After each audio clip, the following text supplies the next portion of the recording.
All right, I wanted to make a video today as to share with you what the Lord was touching my heart about issues of disappointment in my own life today, um, as I was running errands. And I've learned how to be very open and honest and real or raw with the Lord, not holding back and saying what I know to say, like Christianese, like to speak. Well, I mean, I'm disappointed it didn't happen, but God's good and God's going to make a way, and all of that's true. I do believe God opens doors. I believe God's always working, even when we can't feel it, we can't see it. But I was sharing with him today. And what I was sharing with him today was my hurts and my discouragement and how I've been feeling about an area of promise that he promised me that I've had major disappointments in, twice over. And I was just telling him, this was my conversation with him. I can't hide, or I can't pretend I'm not discouraged. I know you aren't the one to blame. You didn't fail me, God, but I can't say that I'm not hurt at you or even mad at you. This is an area, Father, that I didn't even have doubt or unbelief in. This is an area that even in the natural was easy for me. It wasn't a hard thing. It was God blessing me, and it was easy for me. And then when I feel like you spoke to me about an area, again, I was, yes, of course, and I totally expected. And it was the first disappointment and discouragement happened in 2021, and the second one happened in 2022. And I've been disappointed each and every month since then.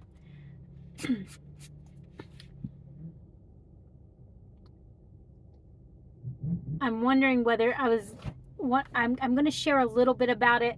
I don't want to go into too much detail because my areas of forgiveness are going to be so different from your areas of forgiveness. And a lot of times you don't need all the details of mine to spark you.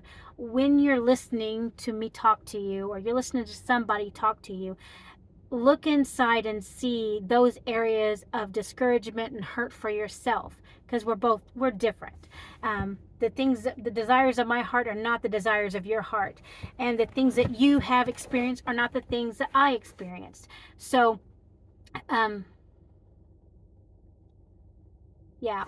2021, I experienced a miscarriage, and in 2022 I experienced a miscarriage. The last one is the one I want to talk about. I'm not really going to go into detail, but I felt like the Lord had promised me one more. And in 2022, I was further along than the first miscarriage, and I was almost to get into the second trimester, and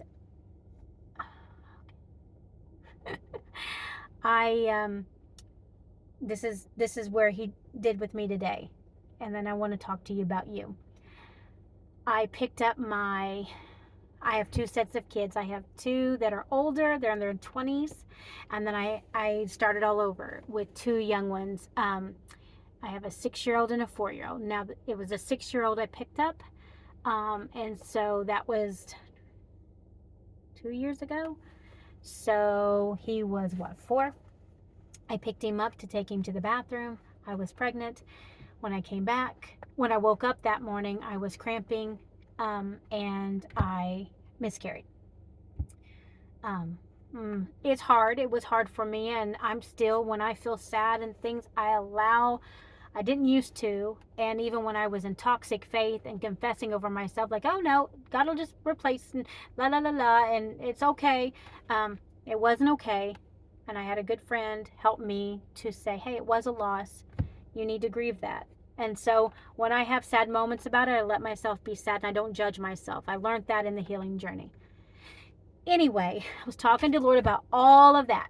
I was saying, I didn't have doubt here. I've never had trouble in this area. And since this moment, God, I've had trouble and I don't understand it. And it's hard not to. And I don't know how to let it go and all the things and just being discouragement. And I just started to see the moments because I do believe I was holding myself in unforgiveness because I picked up my child and I had a miscarriage afterwards, and I took it as fault, not his fault. Took it as my fault. I should have known better. La la la.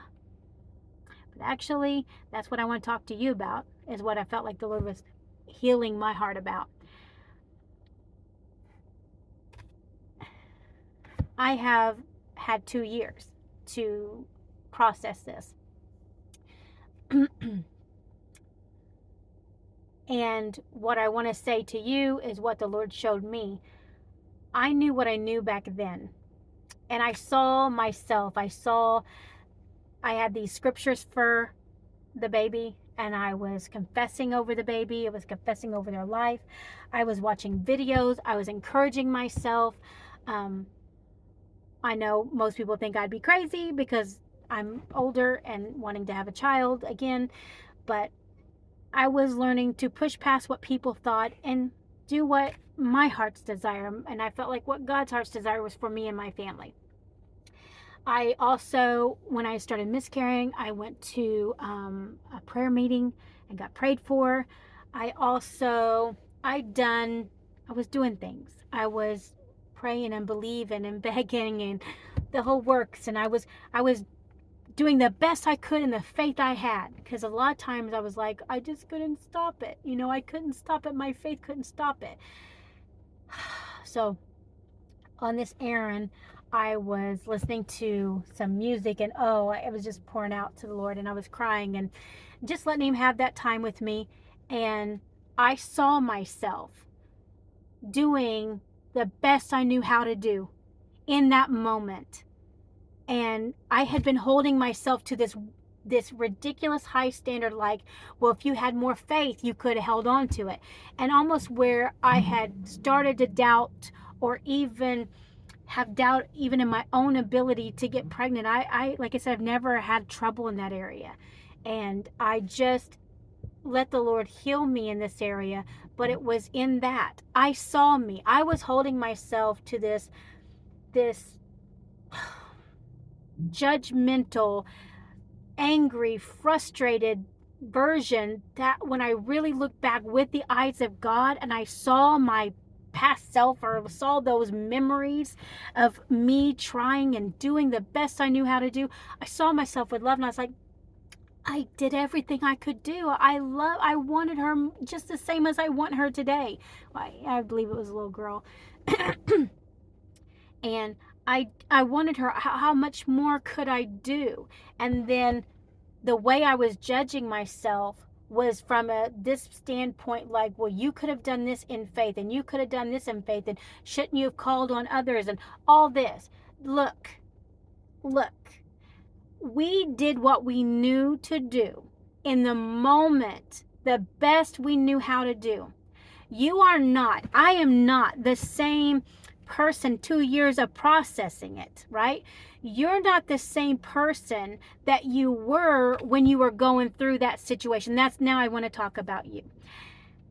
You are not the same person that you was when you went through and you felt like you made that terrible mistake, or you should have caught and knew your child was going through depression, or knew, I don't know, I'm trying to give you examples, knew that your husband and you, your marriage, you should have been more attentive and your marriage wouldn't have broke up, or but you've had time.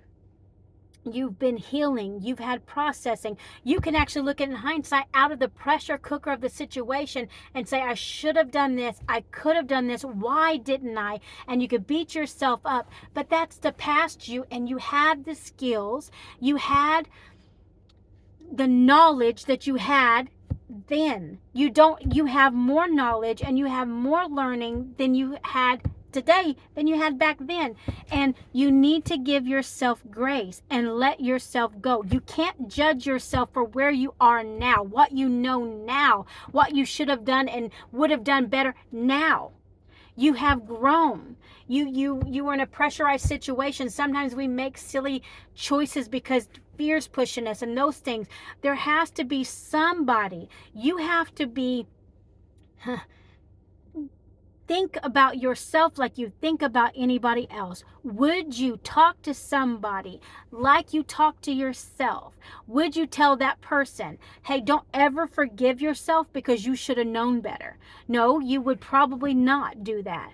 But the reality is we're not our worst enemies, but we're cruel to ourselves because we believe that we shoulda, coulda, woulda. But the reality is, if you'll look at it, quit looking at it in black and white thinking, you did not know.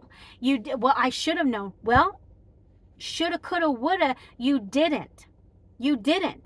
And that's the reality. And that, if you're going to judge yourself at all, you've got to judge yourself or look at it or be curious.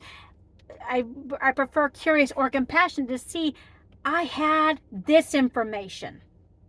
I had this skill set.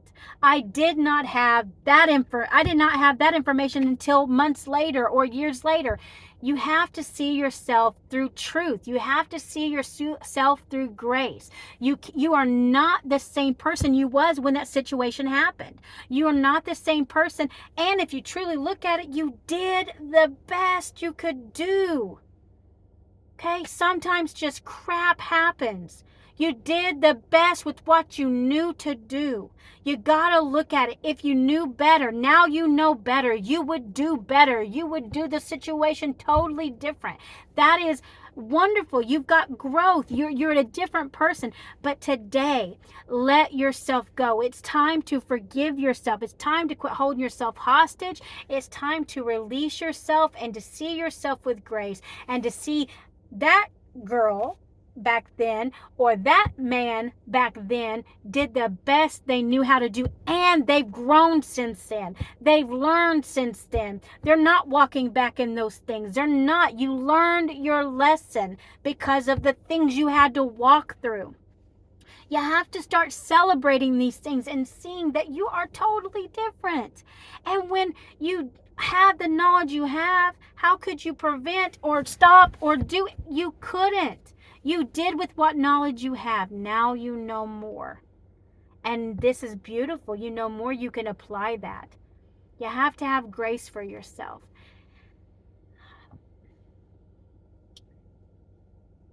It is such a journey. And the journey is, God is interested. This is the beautiful part. Like, I wanted to share this, and I think this is where I'll be done. For me, because I have a fix-it mentality, when the Lord's talking to me about beautiful things like this, I have to, because I'm learning a new way of thinking, God is constantly working all things for my good. Not that he brought miscarriages or trouble to our door to work it out for our good. That's just crud life. Okay, crud life happens. But he works it out for our good, and I believe he's doing beautiful things. My fix-it mentality that I'm undoing is sometimes he'll be speaking to me about this. Like, he's talking to me about, like, forgive yourself. Like, let it go, Jesse. Look at you did the best. You went and got prayed for. You rested on that day. You did the things you could do naturally, spiritually, mentally, emotionally. You were trying to stay upbeat. You were using come on. But when he speaks to me, and I don't know if there's some of you that have fix-it mentalities, but I'm thinking, oh, okay, so I forgive myself and then I will have my promise, right? Like, I'm always looking for that one bullet thing, and that's the Lord.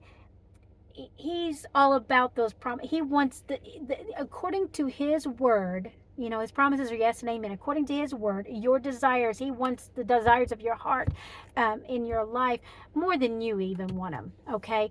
But like, he is not just interested in getting these things lopped off so I can get to that promised destination. He's after my heart. He knows I was holding myself unfairly accountable for a miscarriage that I would have done anything in the world to prevent. Anything. And I just said to myself, which I think is beautiful, and I feel like I want to share this to you. Jesse, I forgive myself. I talked to myself, but I also said, I want you to quit looking for solutions on what you could have done different or what you can do different now. Stop looking. God's the healer. God's the giver of life. Stop looking. Your job's over. I forgive you, and stop looking. You didn't do anything wrong. And I don't know if you've had a miscarriage and you blame yourself like me, or you've had relationship issues, you've had, I don't know what you've had and what you're holding yourself unjustly because you're judging yourself from a future, from a place now. And you've seen the havoc your past mistakes wreaked, and you're changed now, and you're still holding that old past version of you hostage and accountable, and you're holding yourself in such a mean, cruel way. It's time to let go. Forgive yourself. You're not the same person. And the only way you are going to be able to walk with your family and friends in a new, healed way is letting yourself go. And it's not like getting, oh, now, like I would hear these sermons and I'd be like, okay, I've forgiven, and then it'll be. No, it's not, honey. It's about your heart. It's about my heart. He cares about those wounds. He cares about those scars. He cares about the baggage we're carrying, and he cares too much about us to let us continue to carry it. All right, that's all I wanted to share tonight. I hope you enjoyed it. If these messages have touched you in any way, please like, subscribe, and share my channel. It's not about numbers for me, but I'm looking to help those who are walking out their healing journey, and that's the only way you can get in the algorithm. All right, thank you very much.